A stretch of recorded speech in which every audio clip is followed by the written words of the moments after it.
Hello, everybody. I hope everybody's had a good week thus far. It looks like we already have some people in here, so that's good to see. So, so I might just get right into it. Since we have some people in there now. Um, so what's on tap for tonight for this episode of the Mikestand? Well, I've got 9 articles to go over with you, plus the wrestling roundup afterwards and day in each history. Among the art, we got 5 from CBR comics related. Got 2 anime related and 2 that are actually animation cartoon related. Those last 4 are from Bounding into Comics. Among the stuff we're going to be looking at, let's see, among some of the people we're going to be talking about, Jai Lee's got some stuff coming out. Bob McLeod, Hannah Rose May, and Hannah Rose May. Let's see, got some news on in regards to Alan Moore, Kurt Busiek, and then Rob Liefeld. Also, what we have on tap, among some of the other things, include um,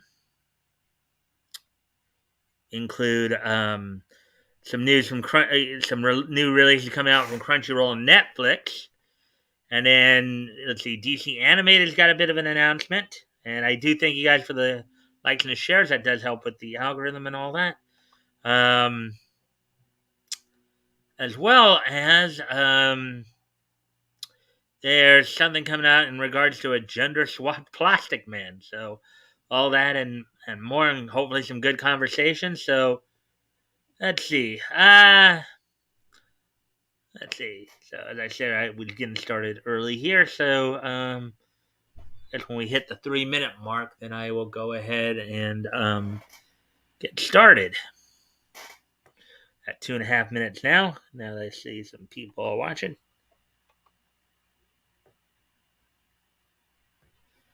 We're up to 4 people now. Yay! 4 people. Which means, of course,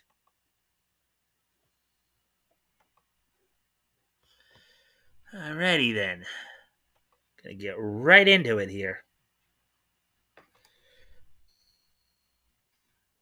Alrighty then. So, without any further ado, why don't we go ahead and get started here now that we're at the 3-minute mark here. So, alright, so first article we're going to look at, artist Jai Lee awakens an ancient evil in the Golem of Venice beach. This is an exclusive preview. CBR has an exclusive preview of Clover Press's The Golem of Venice Beach, an epic new graphic novel that recently launched a Kickstarter campaign. Article by Brendan Schwer, published 12 hours ago. Wow. Praise God. Oh, look at the dark imagery here as they're praising God. And as always, guys, of course, if anything strikes your interest in this, or you have any questions, feel free to, if you want to add, if you feel you want to add to the conversation, if, any comments or have any questions about what we're reading through or talking about, feel free to chime in. If I can answer the question, I'll do my best to do so. Or if you just have if you just want to comment on what we're talking about here with the article, feel free to do so. So with that being said, let's go ahead and get started on this.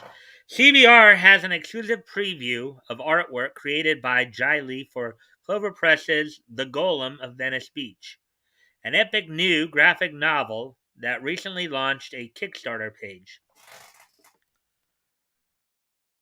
Right, so The Golem of Venice Beach. Now, Venice Beach, for those of you who might not know, is a beach city in California. If this is if this is the setting they're talking about, of course, among some famous names that have come out of Venice Beach include, of course, Hulk Hogan. Was billed from being there throughout much of his wrestling career. So was the pro wrestler Sting. So, a couple little tidbits there. Let's see. The Golem of Venice Beach comes from artist Jai Lee, Michael Allred, Stephen R. Bissett, Nick Pitara, Paul Pope, Bill Sienkiewicz, and Vanessa Cardinali. Colorist June Chung, Laura Allred, and Laverne Kinzierski. Letterer Clem Robbins, and editor Chris Stevens. The story is written by Chanan Bazer,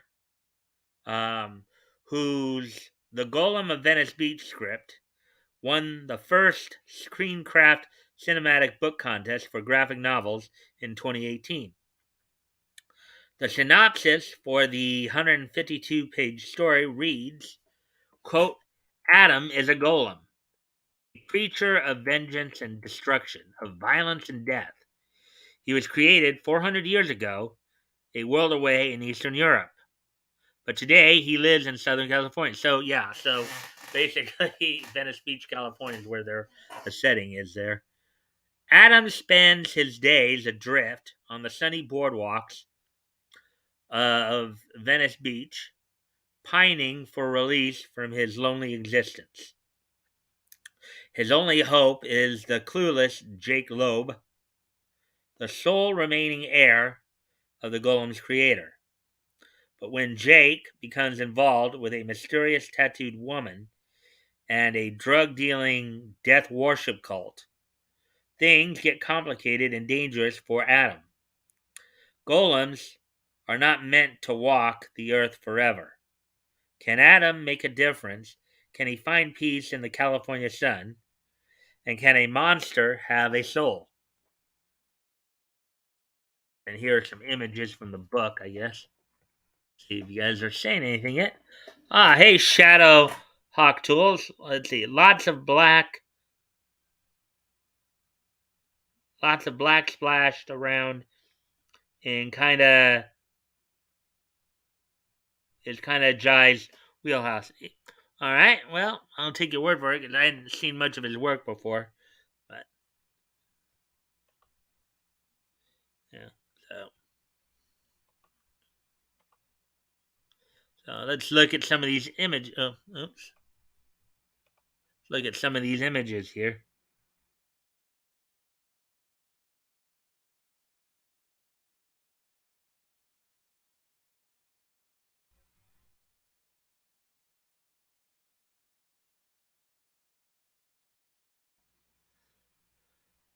Wow, there's a very intriguing scene right there on the left there.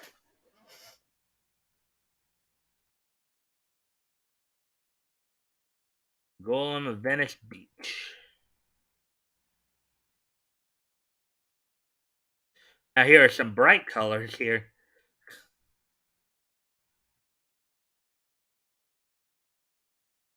Quote, as a writer, I know that story is important. But in comics, if the art isn't working, the story really doesn't matter, unquote, Bazer said. Quote, it's been truly thrilling to witness the artistic interpretation of my words. Every artist involved has left a lasting imprint on the Golem of Venice Beach. They've elevated the story beyond what I could ever describe on a two-dimensional piece of paper. This is what art should do, unquote. I think a lot of people would agree with that.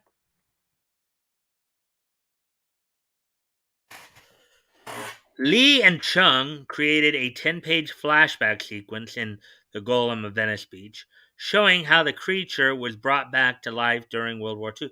That was probably all the black and white panels that we were seeing, maybe. Over 100 pages of the novel were illustrated by Cardinali, a rising star in the comics industry.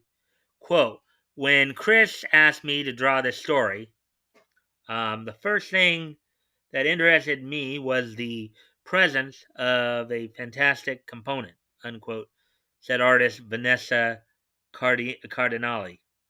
Quote, creating, in smaller quotes, not real characters or worlds like the Golem continues to be one of the parts of this job that I enjoy the most.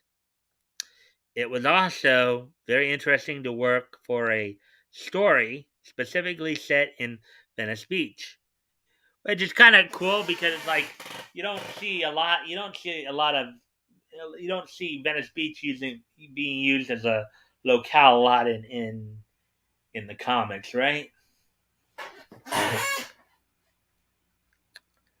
I've seen so many of those photos that I feel like I've been there now. In addition, the opportunity to work with the long list of comic superstars involved was truly unmissable. Unquote. Fans can support the Golem of Venice Beach's Kickstarter campaign by visiting Kickstarter. Select pledge tiers for the novel come with early bird pricing specials, exclusive prints by all of the artists, and a limited edition deluxe Sikivitz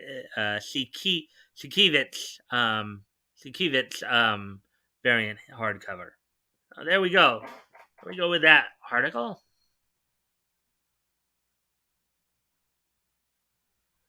I'll get ready to move on to the next one then.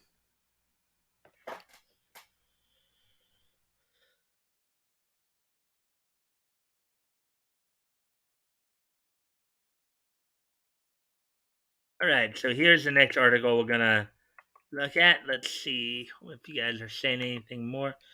There we go. Hey, Shadow Hawk. There we see you again. Jai was very popular in the late 80s and 90s. He also recently did a Cyberfrog cover for EVS. Huh. Yeah. I think I don't know if it was him or somebody else, but one of the other things I'd heard too, I don't know if it was Jai who was involved in a situation with Tom King a while back where Tom King basically blasted him on the same day that he and his wife were burying their pet cat or something like that, or pet dog or something like that. And on that same day as they were going grieving for their pet, Tom King decided to just dump on them. So, but anyways,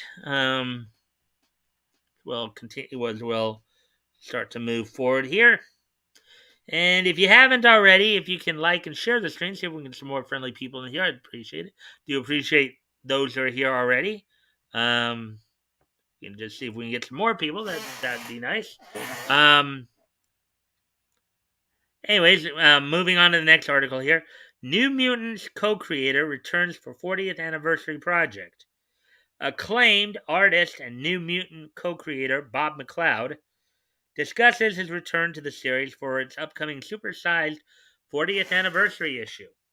Article by John Dodge, published 8 hours ago. Oh, there we go, that one. Somebody's got a hold of somebody. Let's see. I think that's Apocalypse's hand, I'd have to guess.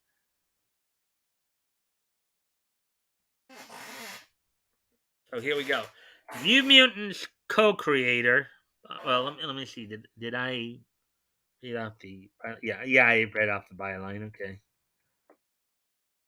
Anyways, New Mutants co-creator Bob McLeod returns to the series with a brand new variant cover celebrating the series' 40th anniversary.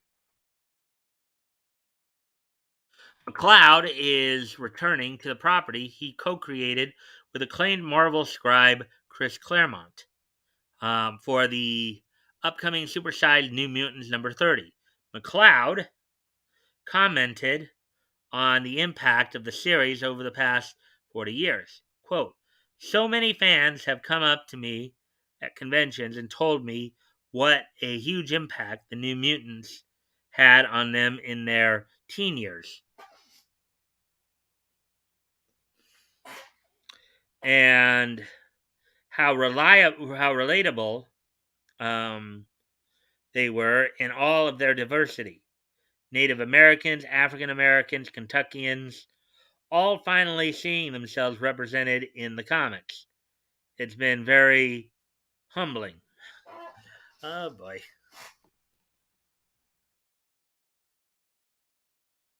Here are a couple of images from the I guess the New Mutants. Oh, that's actually a Sentinel. Okay, I thought it might have been Apocalypse, but it looks like the Sentinel got a hold of that guy.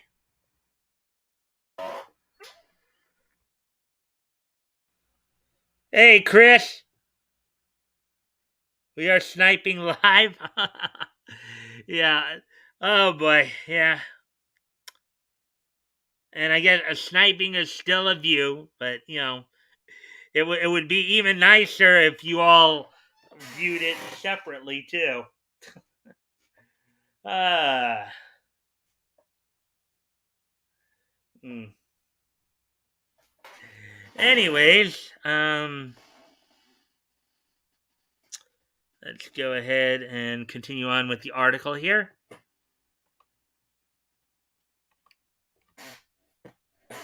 Let's see.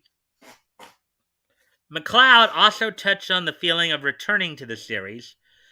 Quote, our new mutants have gone through so many changes over the decades that I thought I didn't recognize them as the same characters recreated, unquote, he said. Quote, so I was very pleased to get the chance to come full circle and do a variant cover homage to their very first published appearance on the cover of Amazing Heroes number 16. I hope fans continue to enjoy them for another 40 years. At the rate Marvel's going, probably not. Marvel is only dying a slightly slower death than DC right now. So unless they get their act together and get their you know what out of their you know what's, they may not be around much longer. Anyway, let me take a quick peek. Let me take a quick peek at something here.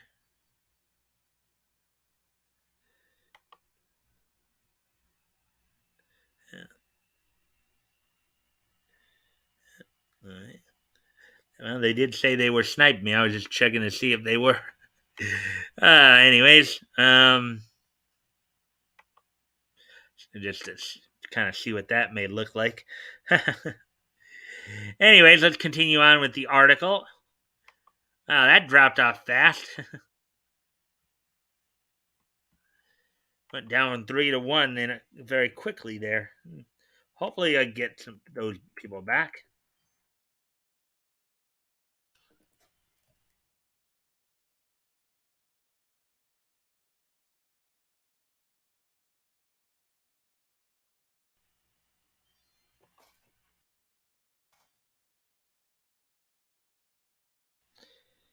Anyways, let's see. Continue on here. The eponymous team of mutant heroes first appeared in a feature article in the pages of 1982's Amazing Heroes number 16 before making their proper introduction just a short time later in Marvel graphic novel number 4. Originally consisting of Danny Moonstar, Wolfsbane, Karma, Sunspot, and Cannibal. And I know a number of these characters were also used in X-Men Evolution. And I know that Cannonball and Wolfsbane were used in the X-Men 90s cartoon. So the team was formed at a time when Charles Xavier was grappling with guilt over the loss of other students under his purview. With the help of longtime ally Moira McTaggart, Xavier brought the new mutants together to create a new iconic lineup.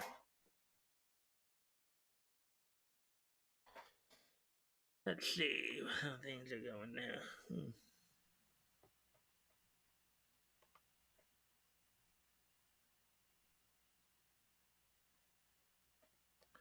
I do hope to see those people back soon. Let's see.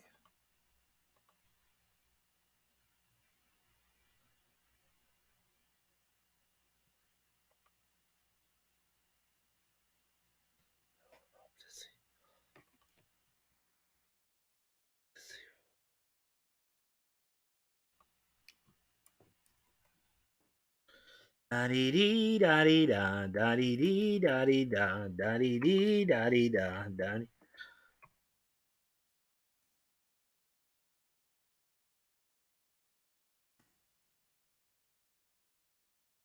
Da dee dee da dee da da dee dee da dee da da dee dee da dee da.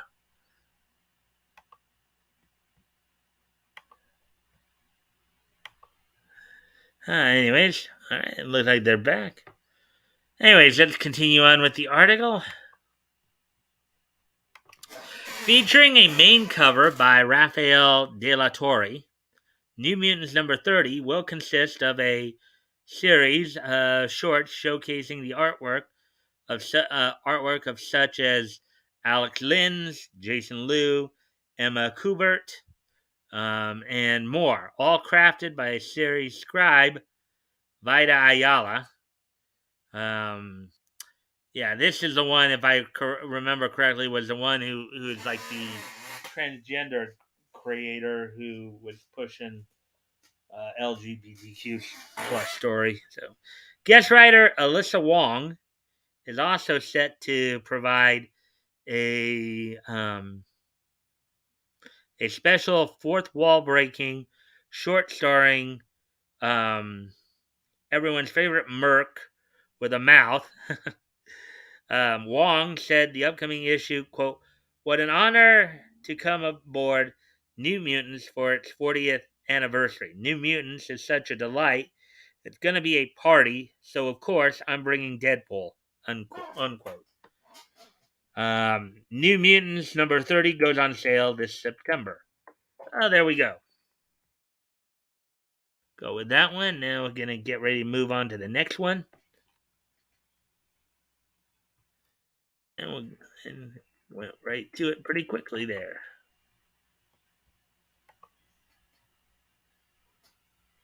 All right. And of course, if you guys have anything you'd like to add to the conversation or ask about, feel free to do so. The comment section. If I can answer the question, I will do my best to do so. And and I see. Let's go back and take a look here.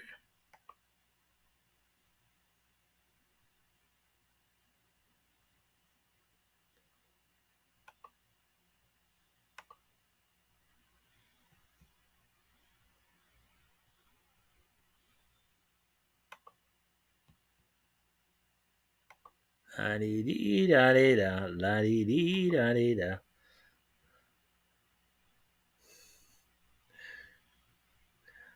Now just just saw that, huh? Let's get a little to the same extent as Sue. He did, yeah. But I'm just with the invisibility. All right. Well, anyways, let's get back to the article. So that I was just checking in to see what they were talking about there. All right. So, Image's Rogues Gallery was inspired by Star Wars, in smaller quotes, fans attacking Kelly Marie Tran. Rogues Gallery creator and writer Hannah Rose May explains how the series was inspired by toxic Star Wars fans' attack on Kelly Marie Tran. Article by John Dodge, published 8 hours ago. So let's take a look at this. Creator and writer of Image Comics' upcoming Rogues Gallery, Hannah Rose May, opened up about how toxic Star Wars quote unquote fans provided inspiration for the series. I guess that's one way of dealing with frustration. Just write it out in a book, right? Speaking with CBR, May was asked if any particular moment in pop culture offered any inspiration to Rogues Gallery. May responded, quote, "Great question. First, I'm glad you were able to find the humor because, like every good thriller, it's all fun and games until it's not. I guess it was a bit of both. There are unfortunately numerous occasions we can point to where fandom has turned toxic. But the one that's most personal to me is what happened to Kelly Marie Tran, unquote.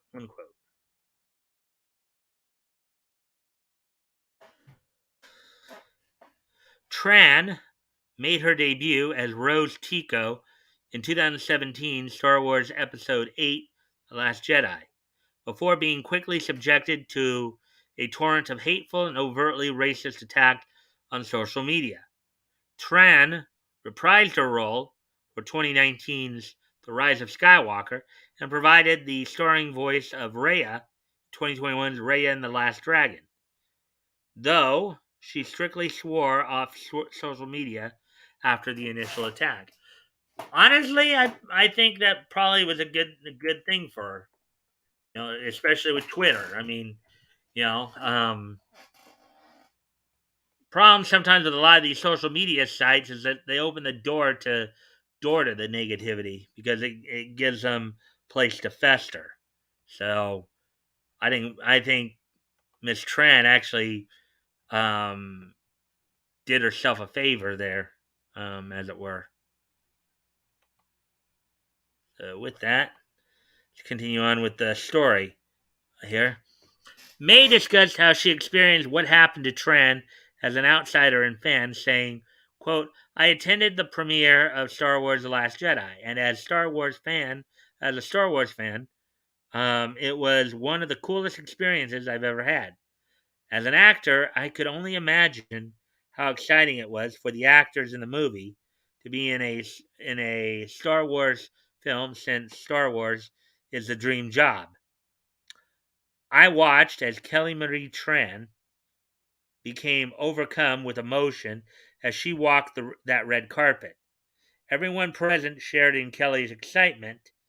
Fast forward 5 days later, the movie is out and she's being screamed at from all corners of the internet. So much so that she had to delete all her social media and brackets accounts. Um, It was so sad. My heart broke for her. It was so unfair and uncalled for. And what most people don't understand is actors have no say in the story. For Kelly, the role of Rose was probably the biggest moment of her life, and to have it robbed from her by a very vocal minority is unacceptable. Hmm. So what I'm wondering is, were they screaming at the actress because they didn't like how the story was written? If that's the case, then yeah, that's total bull. I mean, they shouldn't. The actors have no. All the actors do, they come in, they read and memorize the lines, and then they act it out. That's their job. If you don't like the story, don't jump down the actors and actresses' throats. It's not them that's writing the story.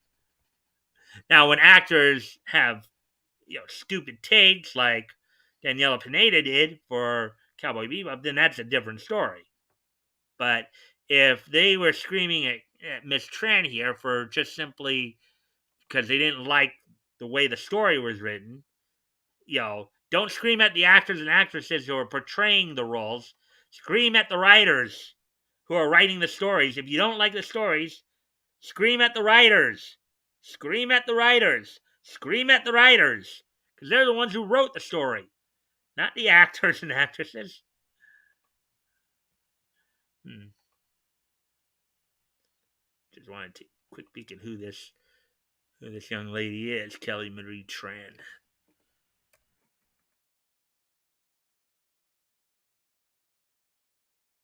Get a good look at her. Hmm. Born Low Tran. Should be.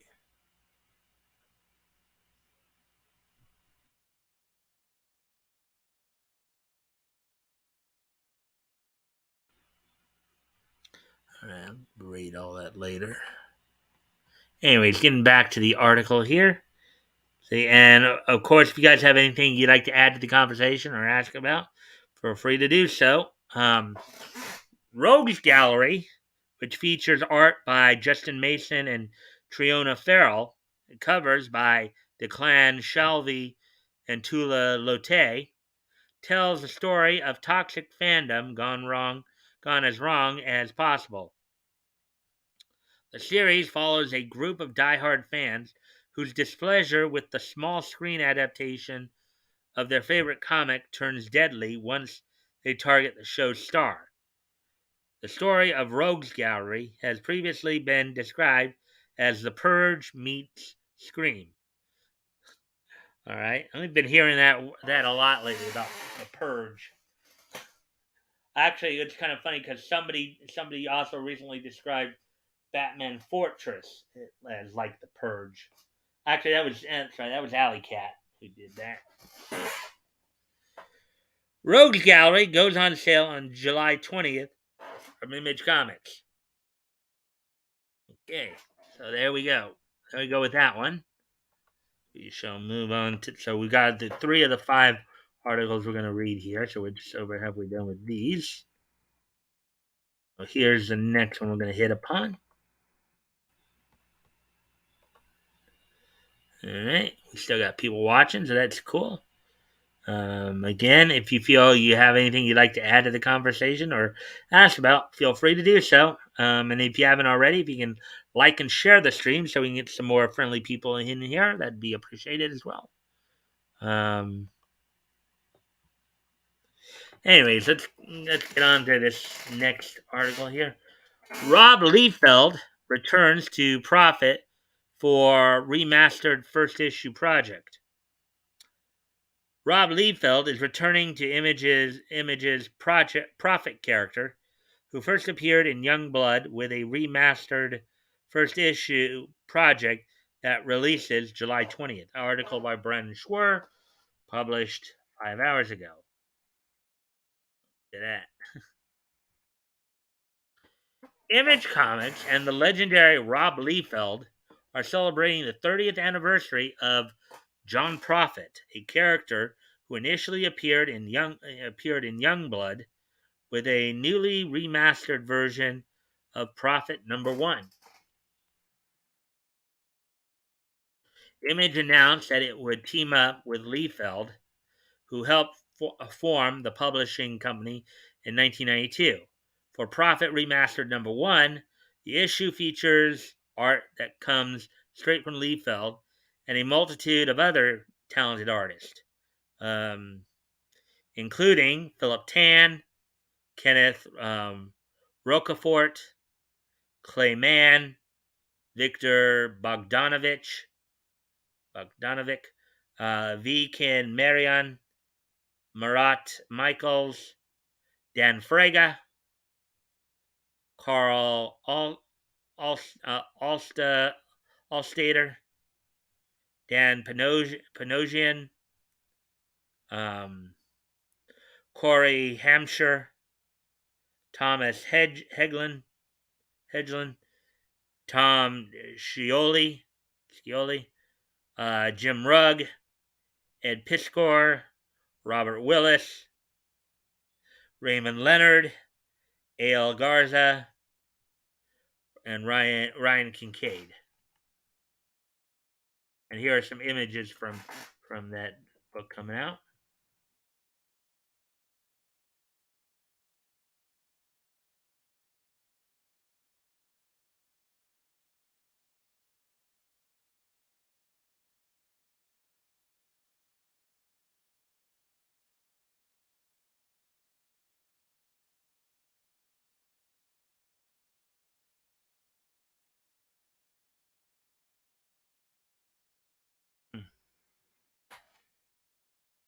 Quote, whenever I set out to create any project, I have great expectations and I work super hard to make sure that those expectations are met, unquote. Liefeld said, quote, with Prophet Remastered number 1, expectations were exceeded 100 times over. In order to bring some fresh excitement to Prophet, I reached out to a wide field of talented artists, many I didn't know and had never worked with, all of whom, turns out, were humongous Prophet fans. Every single artist that contributed turned in work that went above and beyond. Several of them told me how excited they were in recreating pages for a comic book that meant so much to them in their youth. It soared way past my wildest dreams. This comic is a beautiful tribute to the Prophet pantheon of comics. Fans are in for a real treat with this remastered edition. Let's see if anybody's saying anything more about it. No. We do have another. All right. As always, guys, if you haven't already, if you can like and share the stream, see if we can get some more people in here, that'd be appreciated. Do appreciate everybody being here and listening in. I hope you're all enjoying the content thus far. We cover the niche news.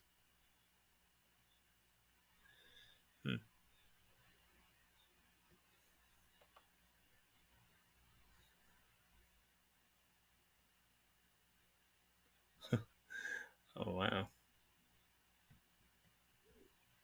Let me hear what their fish food. They don't eat each other. My goodness. I think you can take Mike's comment off there. Is it still there? Oh yeah, it is. They had that on there for quite a while, I guess. Anyways, let me check some other things here. As long as I'm looking around at other screens real quick, see if. And yeah, RJ's still going too. Okay. Oh, RJ. I guess. Well, newer people he's dealing with. He trying to keep it under an hour, but I guess that. But sometimes when you're dealing with newer people, it's Anyways, getting back to this show. Anyways, let's go ahead and continue on with the article here. Liefeld created Youngblood in 1992, the title marking the first ongoing series from Image Comics. Prophet made his first appearance in Youngblood, number 2, and has since starred in a handful of series and one-shots issues. His first solo run began shortly after his appearance in Youngblood and lasted for 11 issues. Prophet was later revived in 2012 before a new 6-issue series, Prophet Earth War, launched in 2016. Prophet is also turned into a Jake Gyllenhaal starring movie directed by Sam Hargrave, written by Mark Guggenheim, and executive produced by Liefeld and Joe Robinoff.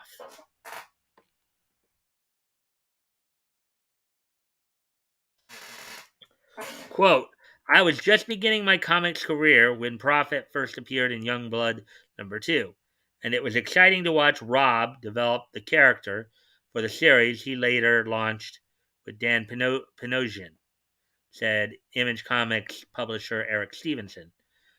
Quote, Rob's layouts for Prophet number 1 were fantastic. And just as it was interesting to see Dan's interpretation of them back then, it's awesome to see how other artists bring them to life a second time around. Prophet Remastered number 1 releases in stores and on digital platforms on July 20th. So there we go with that one. All right. Let's see. Any new comments? No, not yet. And we had a couple people drop out. Well, hopefully they'll be back.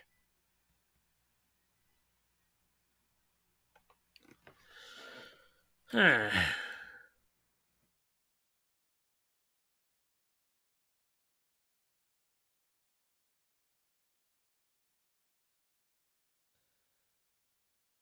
another like. That's cool.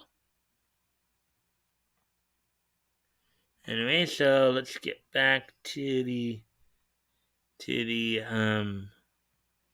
art. We got one more comics article, and then we'll go over to Bounding into Comics to get some of the anime articles in. This is the last of the comic related articles we'll be doing here.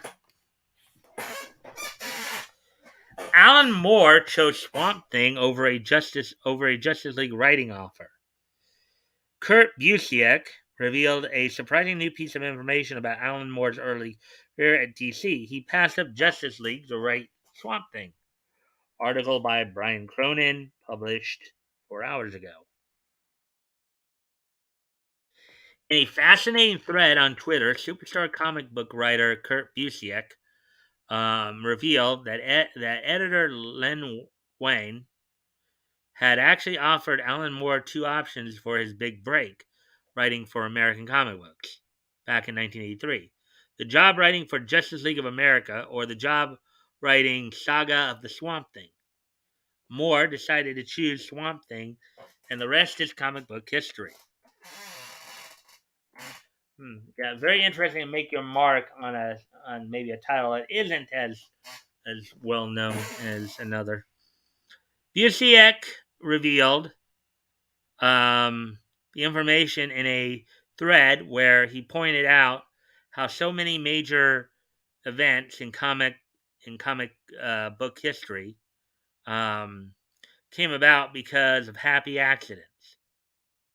Like going back to Alan Moore again for a second, he only used original characters for Watchmen because DC's head editor, Dick Giordano, wouldn't allow him to use DC's newly acquired Charlton characters for the project. Blue Beetle, Question, Captain Atom, etc. And even there, Moore had originally conceived the story that became Watchmen with Archie's defunct superhero line in mind before he learned that DC had purchased the Charlton character.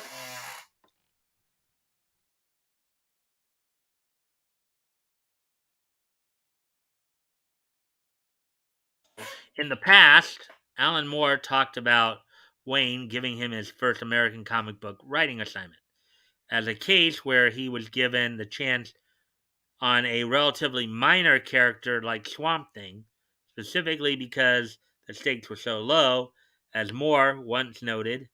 I guess it's supposed to be when, I entered the comics industry, quote by the way, I was given characters that the company owned, which were on their last legs, ones which were so lame that they were practically on the verge of cancellation.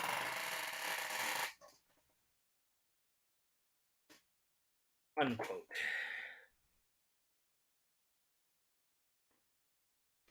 However, according to Busiek, that decision was Moore's own choice, which does make sense as he obviously had a lot more creative freedom on Swamp Thing than he would have had on Justice League of America, working with multiple characters who had their own solo titles. In addition, he would be working with Swamp Thing's actual creator, Len Wein, on the book, which was likely a plus. Yeah, being in the head of the man who's actually writing the story, as it were, or dreaming up the concept, I guess. Busiek explained how he learned this fascinating piece of history. Quote, I was pitching fill-in stories to Len at the time, and he told me he'd offered both books to Alan. But Alan was not only going to take one. Whichever book he didn't take, Len would need fill-ins for, so I came up with both JLA and Swamp Thing pitches. And when Alan decided on Swamp Thing, I got to write JLA 224. Who is Baragon? You've got Green Arrow looking through the trash. So you got the Green Lantern. Wow, a lot of these corpses, it looks like. Yeesh.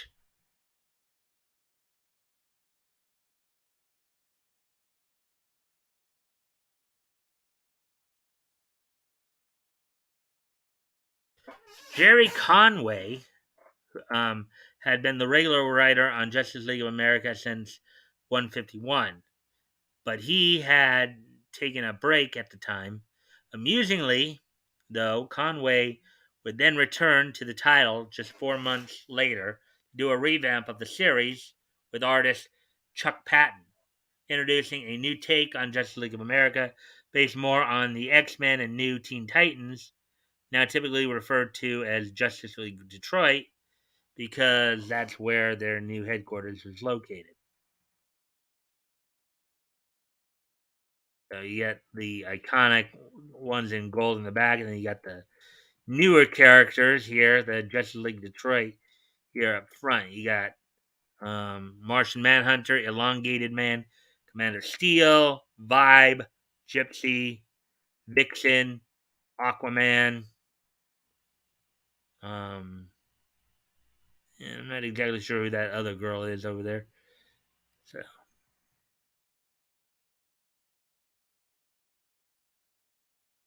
therefore, had Moore chosen to take Justice League of America over Swamp Thing, not only would Swamp Thing's history be dramatically different, so too would the Justice League of America's history. It really was a decision with many dramatic ripples in comic book history. One of those minor ripples was also noted by Busick, who pointed out, quote, my Swamp Thing fill-in pitch eventually became the origin of an Astro City character too, but in a different way, unquote. And there we go. So we're done with that article. Done with all the comic stories for the night, all the comic artists. Look at this. Hey, guys. uh, hey, people. Hey, Rick. It's a challenge at howdy. Hey, Diane. Yeah, I guess I'll go through all these little. Hey, people. 'Tis a challenge. Howdy. Did you read Dark Crisis 1? No, I haven't read Dark Crisis 1. That's a Yanafui. Yeah, so if you haven't already, if you guys can like and share the stream, see if we can get some more people here. That'd be appreciated. Also, I thank you all for being here. Let's see. So now we're done with the um the comics related articles. So now let's move on to some anime and animation articles. We got 2 of each from Bounding into Comics we'll be going over.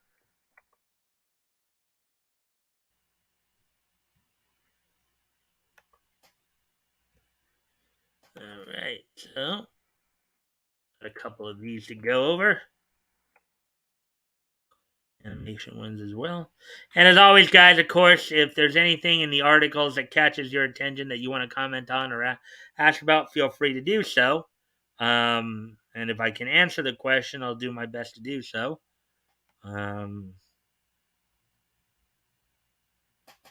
So, without any further ado, let's continue on this nice merry-go-round here.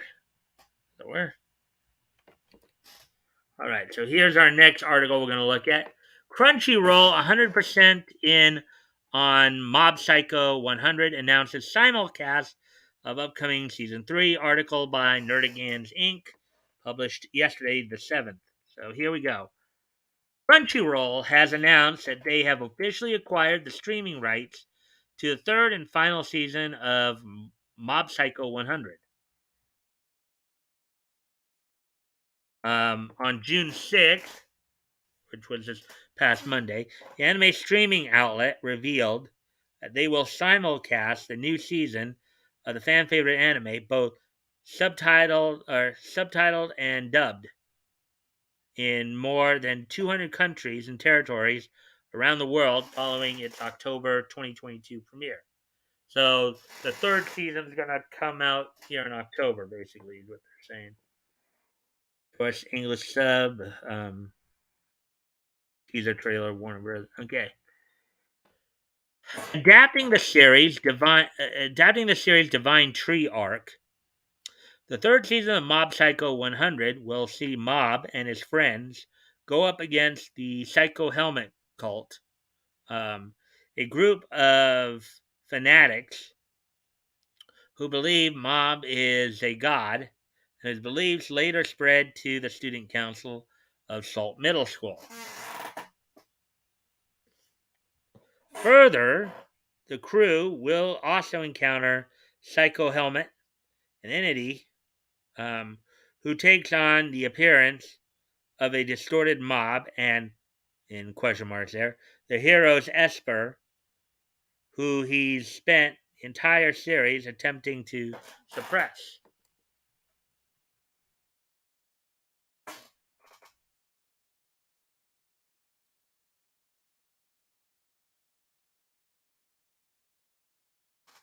Let's see. And now we go. Wow. Here we go. Adapted from the Shogakukan published award-winning original webcomic by One Punch Man Mangaka 1, the new season of Mob Psycho 100 is being directed by Takahiro Hasui,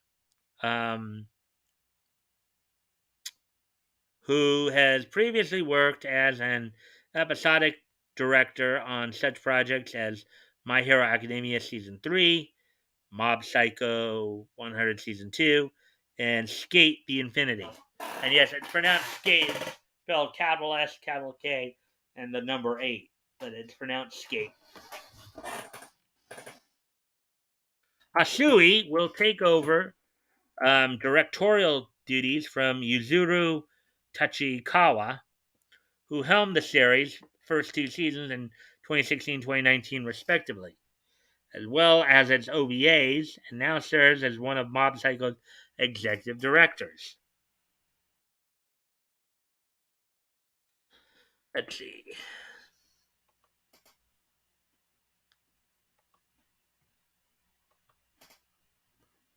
All right.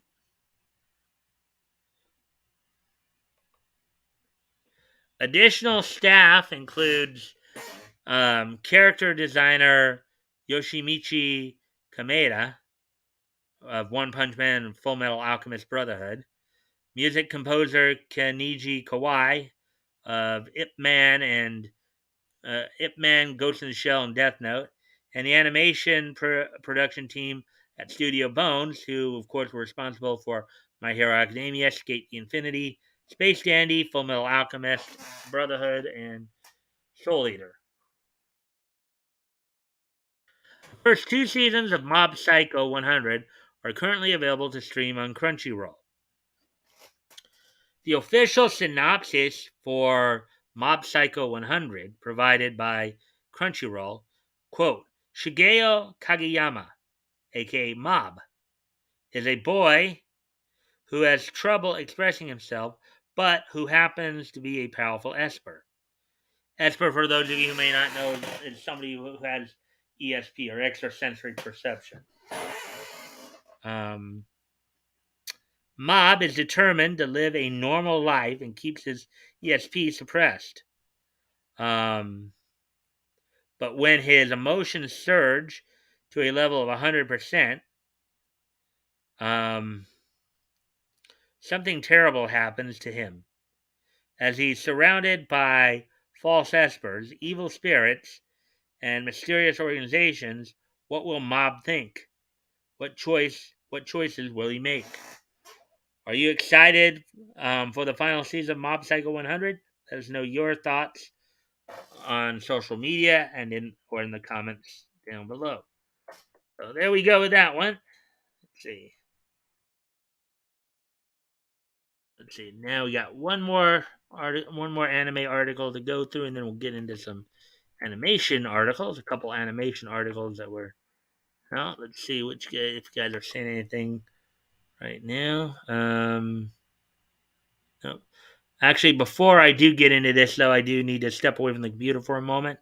So I'll be right back, but I hope you guys will stick around. I'm coming right back. Just got to go take care of something real quick. And I hope to see you guys when I get back. While I'm gone, I'll leave you some music to listen to.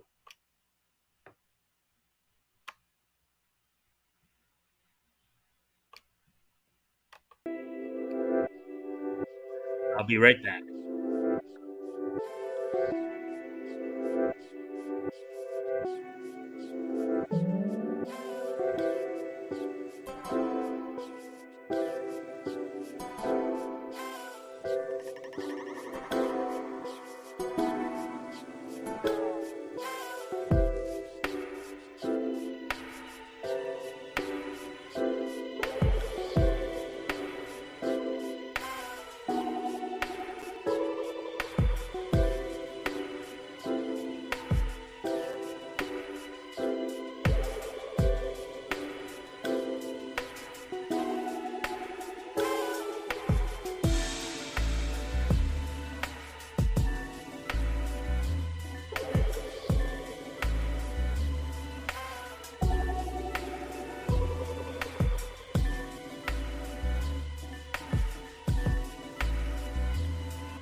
All right, I'm back. Let's see what's going on here. Somebody come. Good night, Mike.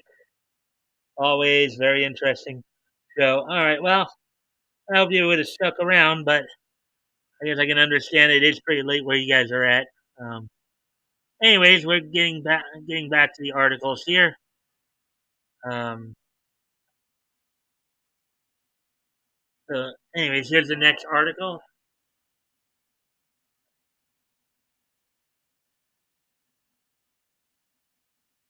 Netflix reveals first trailer official release date for Kakaguri twin anime adaptation.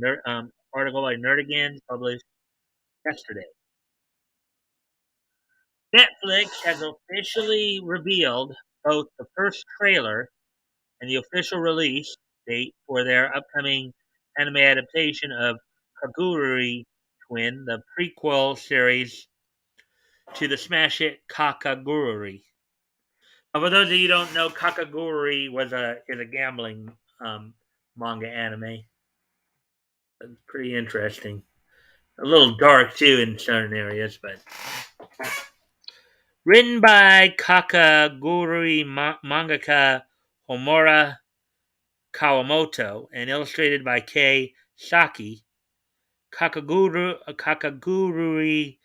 Twins takes place 2 years before the main series and tells the story of Yako Private Academy Mary Saotome prior to the arrival of Yumeko Jabami. Set to be adapted into an anime by Netflix and MAPPA, Kakaguri Twins released its first full trailer on June the 5th, giving audiences their first look at the seedy underbelly of the school's gambling culture. The trailer begins with Suzura Hanatemari, who is voiced by Rina Honazumi, who did Kirang from Hugido Precure, introducing the audience to the gambling-based hierarchy system of Hayako Private Academy, which determines a student's standing solely on their respective gambling success.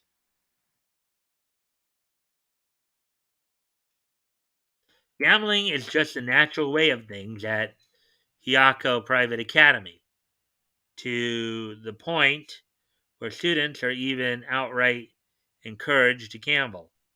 However, if you accumulate too much gambling debt, you'll go from the sweet life to the bottom of the barrel life of a house pet, quote unquote house pet, in the blink of an eye.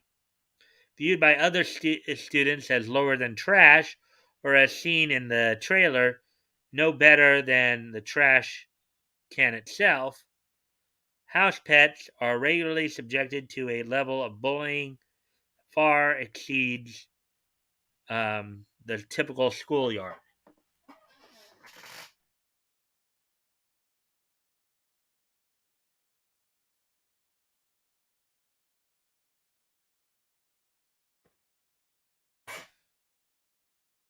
Following this explanation, Suzuru moves to introduce herself, providing a photo of herself having water dumped on her head and being referred to by the name of Mittens, as seen in the circled tag around her neck um, by fellow students. By fellow student um, Airi Kokoro, whose character voice is not really known.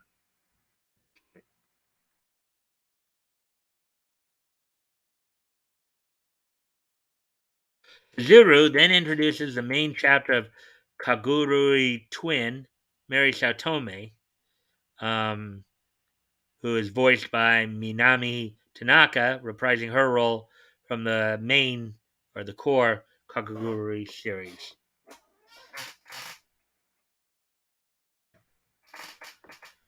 The trailer then jumps to find Mary and Suzuru, motivated by the former's belief that the surefire path to winning in gambling is to become a bookmaker, as they prepare to enter into the school's least popular gambling den in an attempt to earn some extra cash. Quote, gain a gambling den and become a financier, unquote, explains Mary. Quote, this is the secret to gambling success, the shortcut to being a winner in this academy, unquote. Yeah, if you know, if you if you can't win, at the tables, then you can and try to win behind the scenes. I guess is the in other words, if you actually manage the table, then you will obviously have some power, as it were. Guess that's the idea they're going with there. All right, so still only 3 comments.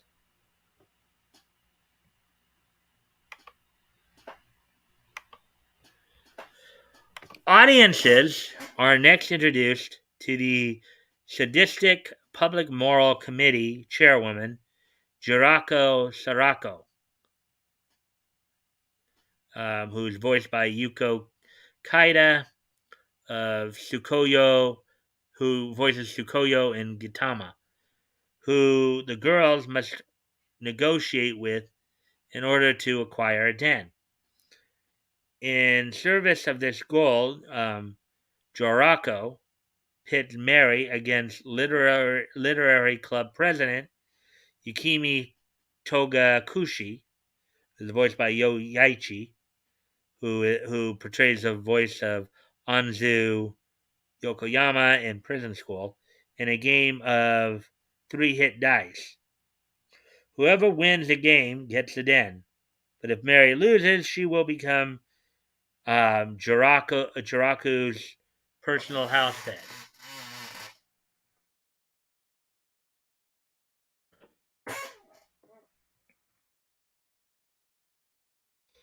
A montage of character introduction follows soon after, beginning with Mikura Sato, who is voiced by Aoi Koga, who voices Paimon in Genshin Impact, one of the completely loyal and subservient personal house pets of Jiraku, who can be seen acting as the dealer of the dice game.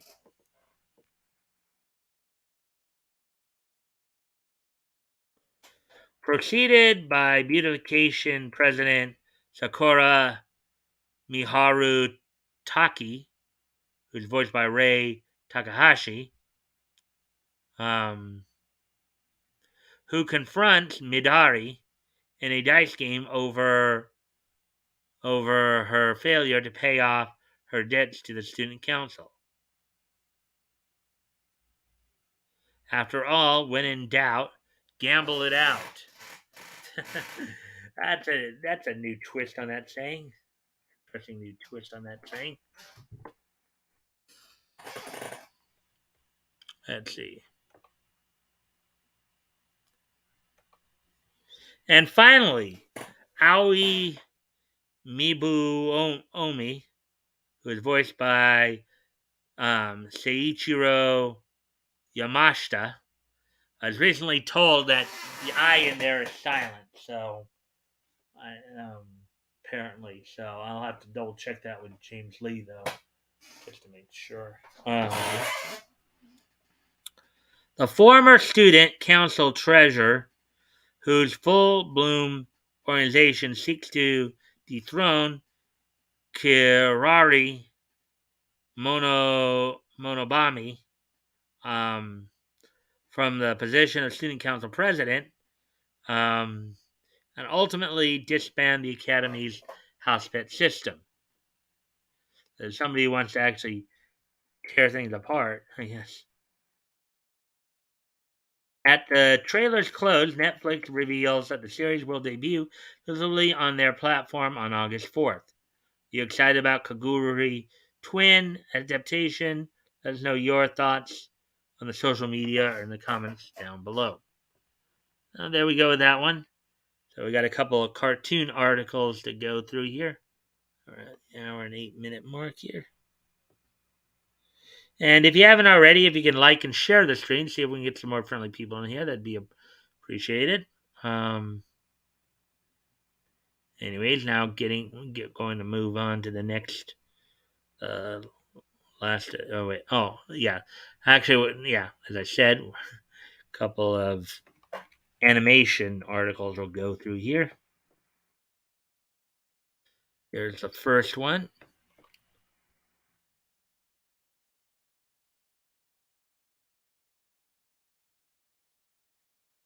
Ghostbusters. Answer the call, star Leslie Jones to lead gender-swapped Plastic Man adult cartoon for HBO Max. Article by J.B. Augustine, published June 8th, 2022.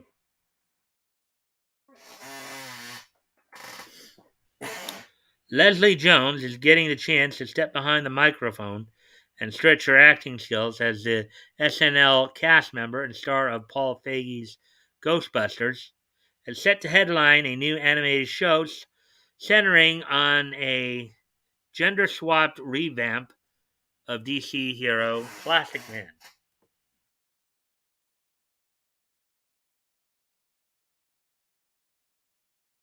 According to Variety, Jones is set to star in quote-unquote Plastic Woman, an adult cartoon that's in early development and is reportedly similar in tone to Harley Quinn.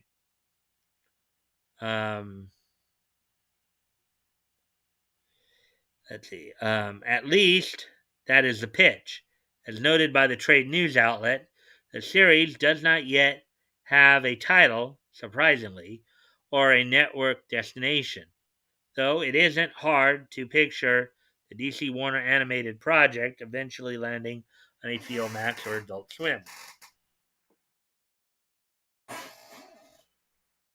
And there's, I guess, Plastic Man in his appearance in Injustice: Gods Among Us, Warner Brothers Animation.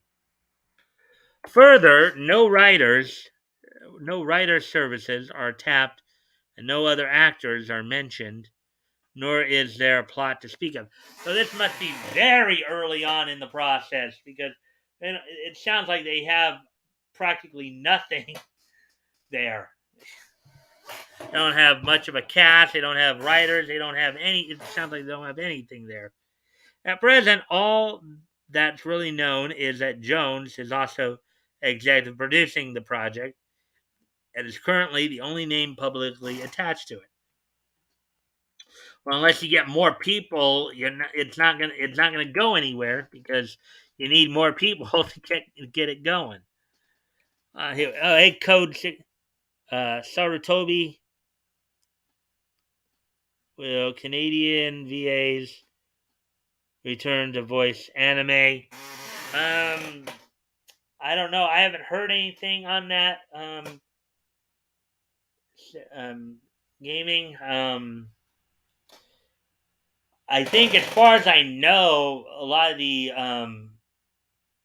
main a lot of the Ocean Studios staff are doing like a lot of animation up in Canada. They're doing like Canadian produced stuff, but I haven't heard of any of the Japanese companies licensing anything out to Ocean Studios, or to Ocean Studios, or to Blue Water.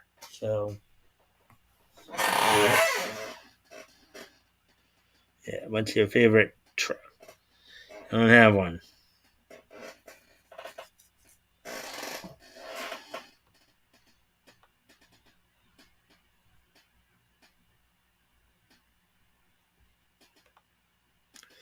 All right, so getting back to the article here. Notably, Jones's Plastic Man / Woman is unrelated to the cinematic female-centric spin on the character.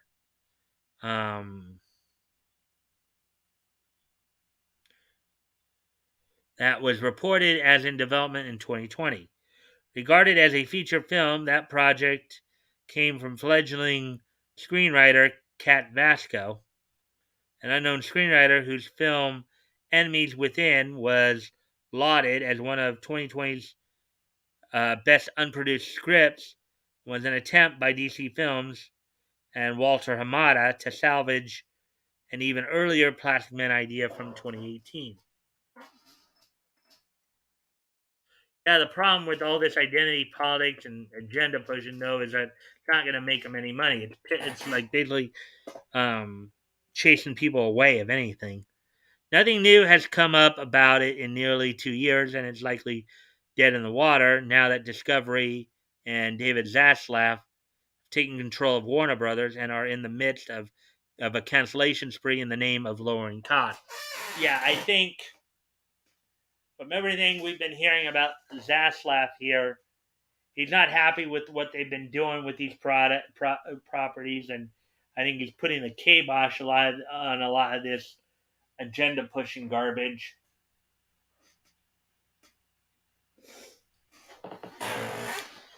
The opposite is true of the aforementioned HBO Max Harley Quinn animated series, which is set to both return for a third season and get a spin-off called Noonan, starring the show's popular take on Kite Man.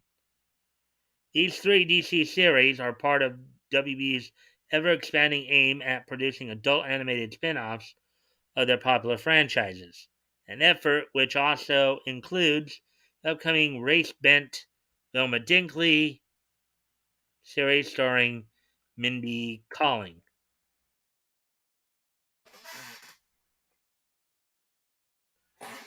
Yeah.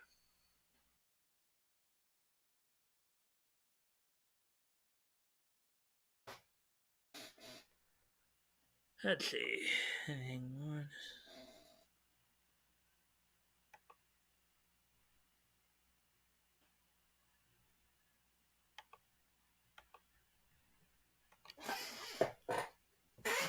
On one interesting note, if Jones's Plastic Man moves forward, she will be the last of the foursome who starred Feige's Ghostbusters, to have become involved in a DC project since the film's production. Aside from Jones, Melissa McCarthy starred in the already forgotten adaptation of the graphic novel The Kitchen. Kate McKinnon is in the upcoming Super Pets movie, and Kristen Wiig was most notably Cheetah in Wonder Woman 1984.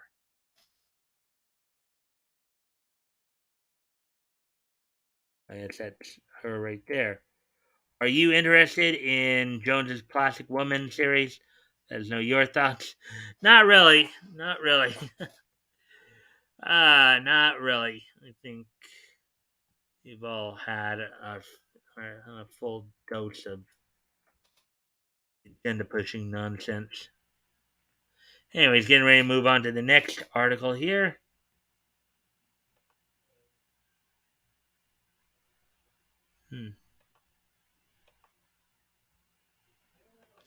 And again, if anything in these articles strikes your fancy, you want to comment on, or if there's a question you have about the article itself, let me know. And if I can answer the question, I'll do my best to do so.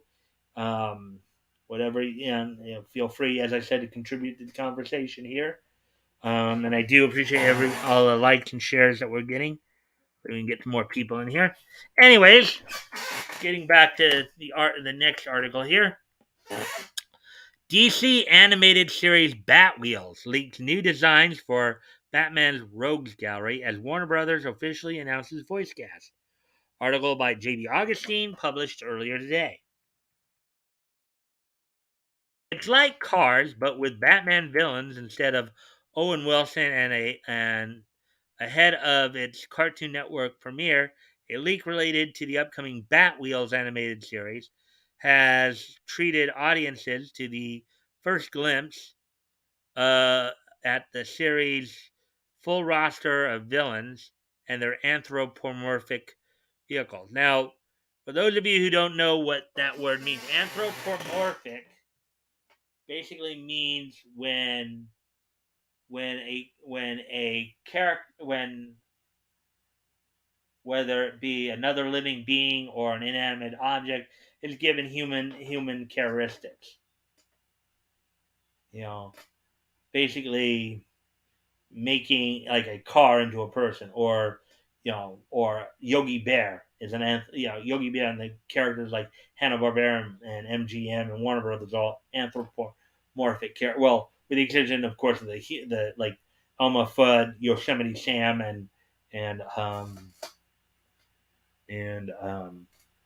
and Granny, but all the animals who stand upright and talk are what they call anthropomorphic characters. And I guess the cars here, the villain cars here, can do basically the same thing. So, anyways, as we are continuing on with the article here, let's see. All right. Thanks to a leak shared to the Reddit DCEU leak subreddit on May 19th, fans can lay eyes on the Batwheels redesigns for Joker, Harley Quinn, Catwoman, Mr. Freeze, Toyman, Riddler, and the Penguin.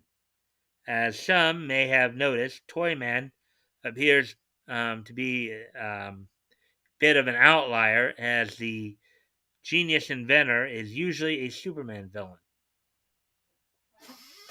Yeah. Well, I think there's been some talk that, okay, so the original Toyman Winslow shot was a Superman foe. I believe there was another Toyman villain named Jack Nimble who may have been a Batman foe, but I'm not completely sure on that. However, the Madman's playful demeanor, certifiable as he is, along with the music Meister-esque appearance bestowed upon him by his large mouth and goggles, should help him fit right in with the show's concept. Yeah, Music Meister from, of course, the Batman Brave and the Bold episode. Interesting. According to the Hollywood Reporter, the Joker will be voiced by Mick Wingert, who provides Vigilante's voice in the Arrow series. Harley Quinn by Shandy Parekh, who plays Jenny in Big Nate. Catwoman by Gina Rodriguez, who's voiced by Jane, voices Jane Villanueva and Jane the Virgin. Mr. Freeze by Reggie Davis, Lance and She-Ra and the Princess of Power. So, guessing that's from the newer version, not the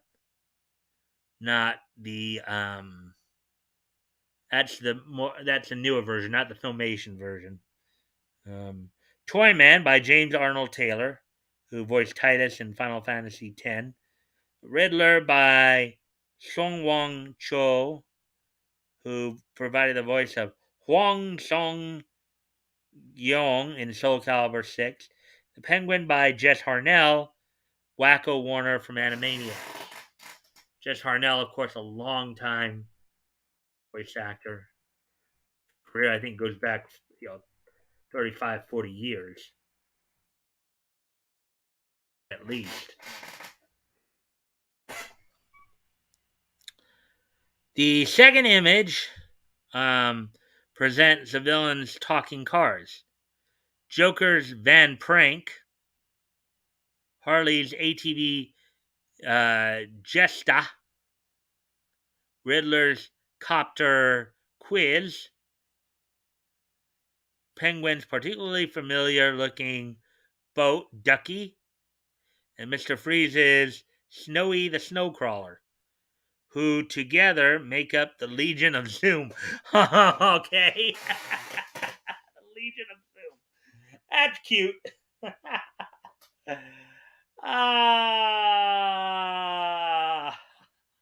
sounds kind of cute. Kind of a parody on Legion of Doom from Super Friends fame.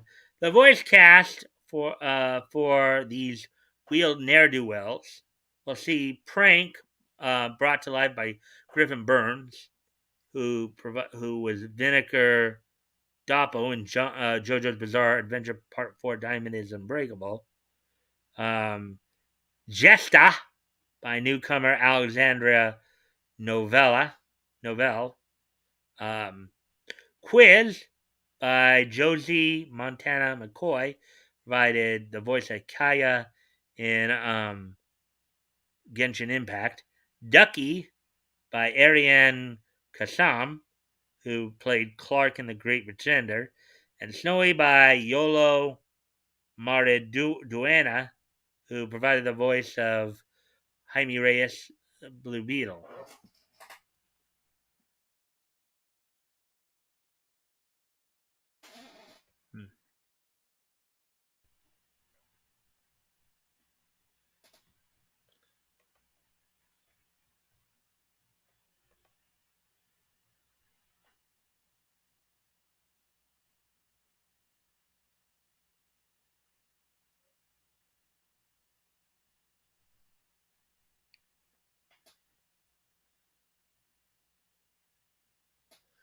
All right, so as we continue on here, back up to 4.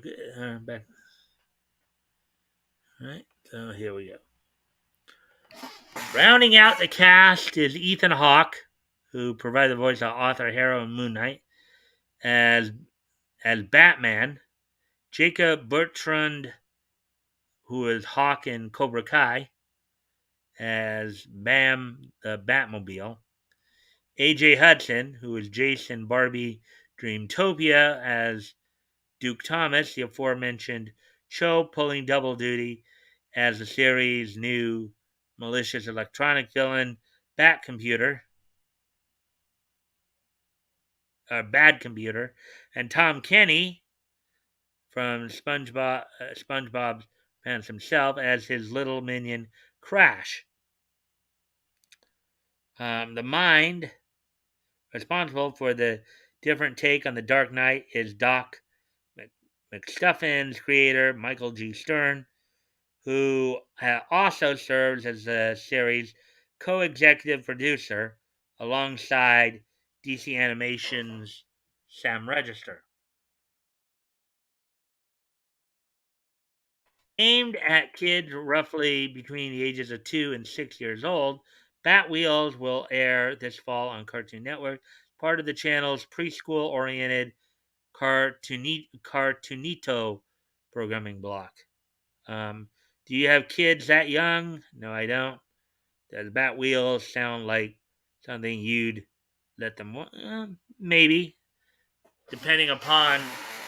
I mean, if it is just a fun thing about watching, about watching anthropomorphic cars battle each other, I don't mind. But if you're going to use this as another way to, if I were a parent, if this is a way they were going to try to indoctrinate my kids, and hell no, I wouldn't let them watch it. But that's pretty much it on the articles. So we do have some wrestling news to go over, and then get into the history stuff, of course. So with that, let's move on to the wrestling news. And got some WWE and AEW news. So some stuff going on with the WWE. So as mentioned, as I've talked about the last couple of days, Cody Rhodes suffered a major injury prior to the Hell in a Cell event during weight training, in which the right side of his pectoral muscle just completely tore right off the bone. So so this past Sunday at Hell in a Cell, he wrestled with a nasty looking bruise on the right side of his chest, like full on black bruise. Okay, now he's going to be out for quite some time because of that. So now WWE is scrambling to try to get some solid faces in there. One of the moves they did, of course, was have the Judgment Day faction, Rhea Ripley. Okay, so they had Finn Balor join Judgment Day, and along with Damian Priest and Rhea Ripley, they turned on Edge, making basically opening the door for Edge to become a face. However, since his return in 2020, Edge has basically kind of been ping-ponging back and forth between face and heel, and it's one of those things where our fans maybe starting to get tired of the ping-ponging. That's one of the big news items that they've been talking about. Also, as they've been trying to figure out what to do with the SmackDown Women's Tag Team Championship, since Naomi and Sasha Banks walked out. There's now talk of they're trying to put a new team together of Alexa Bliss and Liv Morgan. Liv Morgan, who recently fought in a tag team with Rhea Ripley before Rhea Ripley turned her back on her to join the Judgment Day faction. Now, during the match, during the six-pack challenge last night, determined, I guess, the next challenger to Ronda Ripley, or Ronda Rousey rather. They thought that even though they were opponents in the match, that Bliss and Morgan worked well together, and therefore maybe considering putting them together as a team. So, let's see, any other big news? And I know I talked about a number of the other things already. So now on to some AEW news. Now, of course, Dynamite's going on right now, and as such, tonight there were basically three significant matches going on. The show was going to start off with a battle royal to determine who would face Jon Moxley to represent AEW at Forbidden Door to crown an interim world champion. As many of you, as if you've been paying attention to my broadcast last couple of days, I've been talking about how CM Punk was injured at Double or Nothing, not this past Sunday, but the week before. And even though he had volunteered to relinquish the title, Tony Khan told him, no, you're not relinquishing the title. We'll crown an interim champion. And once you've had your surgery on your foot, once you're healed up, we'll have a unification match. So right now, Jon Moxley, of course, is considered number one contender. And this news just came in just just a few minutes ago as I was looking over. So the night was to start off with the Battle Royal, determine who would face Jon Moxley to represent AEW at the Forbidden Door pay-per-view co-produced by AEW and New Japan Pro Wrestling. The winner of that Battle Royal is Kyle O'Reilly. So Kyle O'Reilly will now go on later in the show. It may even be going on right now for all we know. Kyle O'Reilly will be going on to take on Jon Moxley for the AEW World Heavyweight, or for the interim AEW World Heavyweight Champion, or at least to represent AEW at the Forbidden Door pay-per-view. Initially, they were going to try to book CM Punk defending the AEW title against New Japan's Takahashi.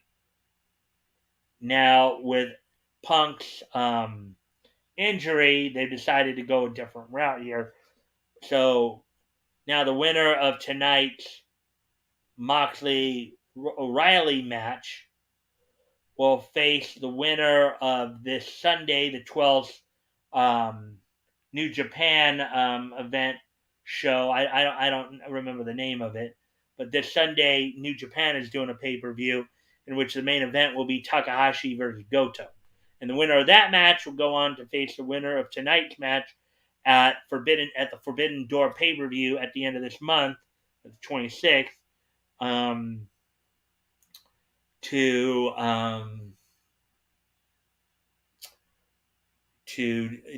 determine the AEW interim World Heavyweight Champion. And while all this, of course, is going on, one other match is going on tonight, as coming off of his loss to CM Punk at Double or Nothing, Hangman Adam Page will be taking on David Finlay. Now, before y'all start, just so you understand, this is the son of Fit Finlay. It's not Fit Finlay. This is his son that they're talking about. David Finlay, who established himself as a star over in New Japan, is taking on Hangman Adam Page tonight in his first and Page's first match since losing the AEW World Title.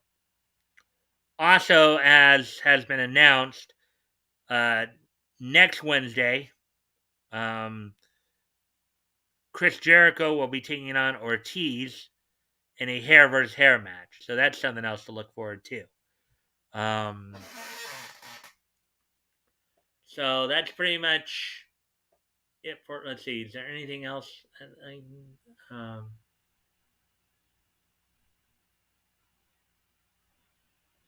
I'm just trying to think if there's anything more. I mean, if there's anything else you guys want to ask about or talk about or comment on, let me know. And then, if I can answer the questions, I can probably go ahead and do that. So unless there's anything you guys may want to ask about or talk about, I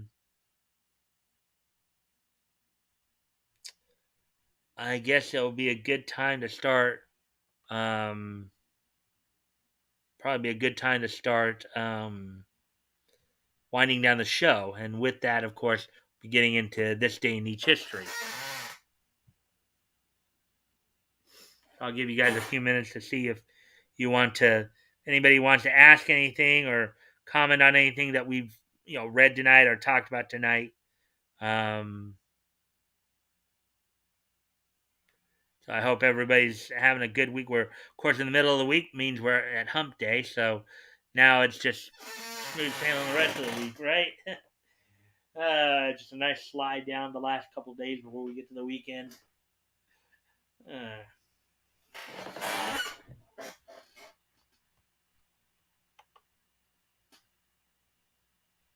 And of course, I do thank you for likes and shares as well. Let's see now.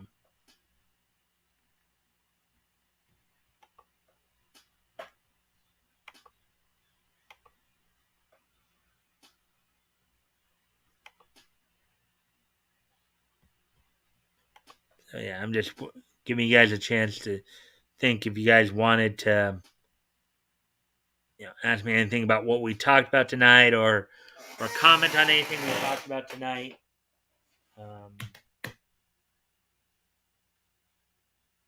That if not, we'll probably go ahead and start to wrap up here.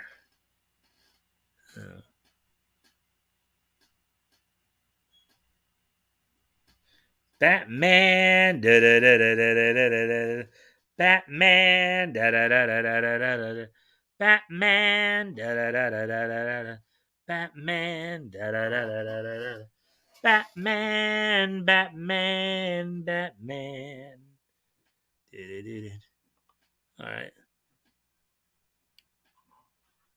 All right. Well, as it would appear that nothing more that anybody wants to ask or say, I think it's a good time to start winding down. Good time to start winding down the show. So, without any further ado, today is Wednesday, June the 8th, 2022. So, let's go ahead and take a look back at this day in each history. History! So, with that, let's go ahead and go to our first piece in each history. As on this date back in 1952, which was 70 years ago today, the 10th issue of Strange Tales came out from Marvel, which at the time they published it under Chipton Publishing Corporation. Went on sale on newsstands on this date 70 years ago today. So the 10th issue of Strange Tales from Marvel, which at the time was known as Chipton Publishing Corporation, went on sale on this day for 10 cents. It was 32 pages. The editor, of course, on the book was Stan Lee. Strange tales of startling suspense until, and most of these pretty much look like, I think these stories pretty much just were more or less, this is obviously an anthology series here. So The Boy Who Was Alive, 5 pages, art by Bernie Kingston. Let's see, what other stories were featured in this book? Art by Jim Mooney on The Monster Sun. Let's see. Art by Bill Barulis on The Frightful Feet. See. The Hidden Head with art by Ed Winarski. And Keep Out, penciled by Dick Ayers and inked by Neil Radke. So, on this date, 70 years ago today, Strange Tales number 10 came out. So, there we go with that one. Let's see, moving on to the next piece of niche history.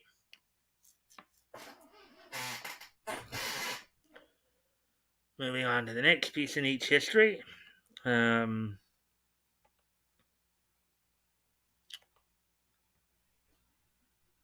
On this date, 25 years ago today, WWE held its King of the Ring event at the Providence Civic Center. This date, 25 years ago today, WWE held its King of the Ring event at the Providence Civic Center. And the results of that night, let's see. In the main event, saw The Undertaker retain the WWF title over Farouk with the Nation Domination in his corner. Farouk, a.k.a. Ron Simmons, the former WCW World Heavyweight Champion, who would eventually become one half of the Acolytes tag team. So on this date in 1997, the main event, the King of the Ring, was held with Undertaker retaining his title in the main event. The match between Steve Austin and Shawn Michaels ended in double disqualification. Let's see. The night started off in a free-for-all between the Headbangers and Bart Gunn and Jesse James, in which Headbangers won that match. And then let's see. Hunter Hearst Helmsley would defeat Ahmed Johnson in the first match on the pay-per-view to advance to the King of the Ring finals. And then right after Mankind defeat Jerry Lawler to advance to the King of the Ring finals. And then you saw Hunter Hearst defeat Mankind, King of the Ring finals. Let's see. The other members of the Hart Foundation, Owen Hart, Jim Neidhart, and British Bulldog, defeated Legion of Doom and Psycho Sid in a 6-man tag. Goldust would defeat Crush from the Nation of Domination. So on this night, 25 years ago today, the WWF at the time held its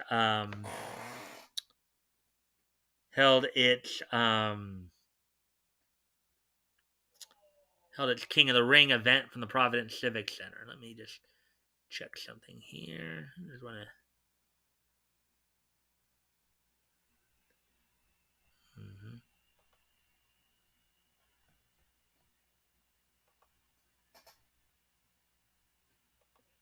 Let's see if anybody is doing it.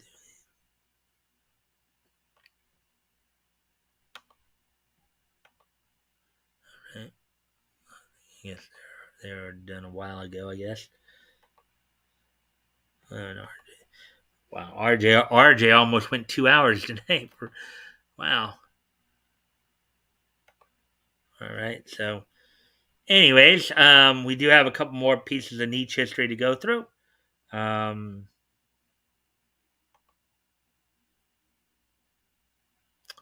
So with that, let's go ahead and continue on then. We're winding down here.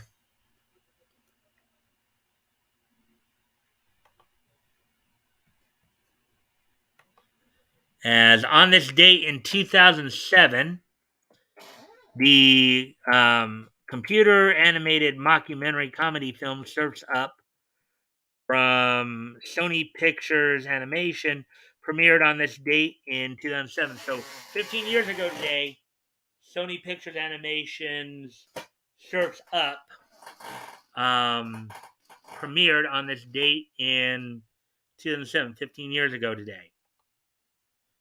And of course, 2007 is just so nice that we're gonna hit it twice. As on this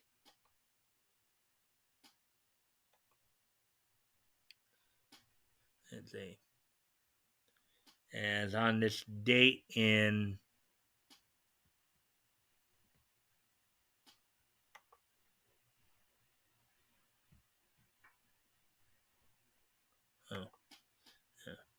temporarily forgot for a moment what I was trying to do there. 2007 is just so nice that we gotta hit it twice. As also on this date, 15 years ago today, the A.C.G.T's Wangan Midnight premiered on this date 15 years ago today. It premiered on Animax on Animax. On this date 15 years ago today as well, Wangan Midnight premiered on Animax. So there we go with that one. So that's all I have for you guys tonight. And